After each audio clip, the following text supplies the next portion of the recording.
প্রিয় দেশবাসী, আগামীকাল থেকে সারা দেশে শুরু হতে যাচ্ছে পবিত্র মাহে রমাদান।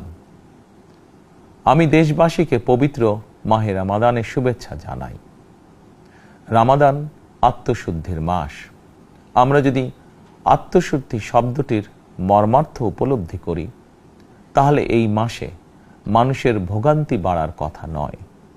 যদিও আমাদের অনেকের মধ্যেই এই মাসটিকে ঘিরে ব্যবসায় অধিক মুনাফা লাভের প্রবণতা লক্ষণীয়।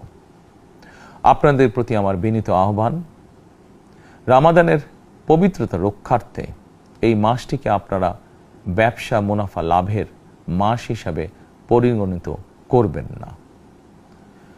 দ্রব্যমূল্য যাতে সাধারণ মানুষের নাগালের বাইরে না যায়, এ ব্যাপারে ব্যবসায়ীরা দয়া করে সতর্ক থাকবেন।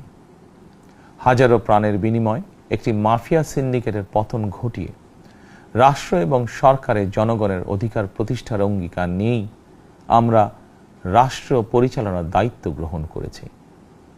বিএনপি সরকার সকল ক্ষেত্রেই অনাচার অনিয়মের সকল সিন্ডিকেট ভেঙে দিতে বদ্ধপরিকর ইনশাআল্লাহ।